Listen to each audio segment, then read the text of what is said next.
We welcome in the author of a series of children's books known for encouraging kids to turn off their mobile devices and explore the world around them. Is it possible? We hope so. Her heartfelt stories have been read all around the world and donated to schools, both in her native Australian country and internationally. And Barbara Syassen-Beer has a new book out. It's called The Tree That Talks, a book about living in the moment for children. And thanks so much for joining us on America's Forum.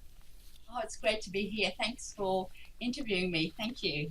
And Barbara, in the short time we have with you, we'd be remiss if we did not bring up what happened in Sydney, and then we've seen reports of another example of just a domestic tragedy with children being stabbed this morning in a knife attack there in your great land down under. Our sympathies to you in that situation, ma'am, but how do we bring out the best in children? Tell us about the themes of your books. Well, The Tree That Talks, my book, it encourages children to spend time with nature. Nature has a wonderful way of calming the mind and helping children to think more positively. One of the biggest positive effects nature has for children, it helps to calm the mind. And when the mind is calm, it works on the central nervous system. And it's the parasympathetic system, which then releases calm hormones, endorphins, nerve impulses to relax and calm the body, enabling the child to think more positively. Now, Robert Liu, who is the founder of Children and Nature, writes many articles on children, encouraging them to spend more time with nature, as not only does it help the mind and body of the child, it helps the spiritual side of the child, makes them more calmer, positive and happier. Now, some of the examples that have been given by the National Wildlife Foundation, where it helps the body. Some examples where it helps the mind, body, spirit. For the body, it allows for exercise and encourages kids, especially who are obese, to get fit. And it helps raise levels of vitamin D. For the mind, exposure to natural settings may be, widely effective in reducing ADHD symptoms. And it also, the exposure to environment-based education significantly increases student performance on tests for their critical thinking skills. For the spirit, children's stress levels fall within minutes of seeing green space. And the play that they have with nature protects children's emotional development, whereas the loss of time, free time, and a hurried lifestyle can contribute to anxiety and depression.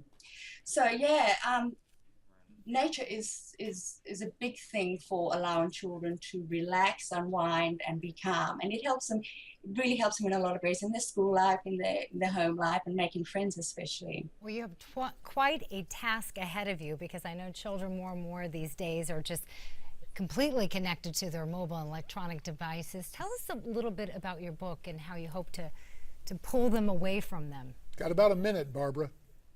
Okay, well, children in today's day have a lot of access to social media through many electronic devices. So studies have shown that children spend about 4 to 6 hours a day behind a computer, laptop, phone, and a lot of time indoors rather than outdoors. So this keeps their mind busy, and it allows for information overload. So the child then becomes addicted to keeping their mind busy and prevents the child from thinking positively. So my book encourages children to get out and spend more time with nature to help calm the mind and to help them live in the moment. And speaking of moment, unfortunately, our time is up. Barbara Syassen-Beer, Skyping in from Brisbane, Australia. Thank you so much. The name of the book again is The Tree That Talks, a book about living in the moment for children. As we make the most of our final minute, really 45 seconds here on America's Forum, the last time I'll see you before Christmas, it's been great. Heading back out to Arizona at the Hayworth Hacienda for a great Christmas.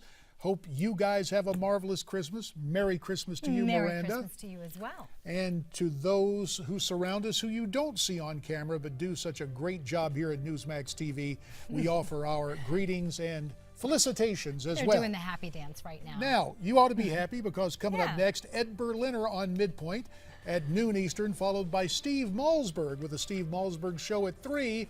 This program will be back Monday morning, 9 a.m. in the East. Stay brave, stay free, stay tuned. Merry Christmas.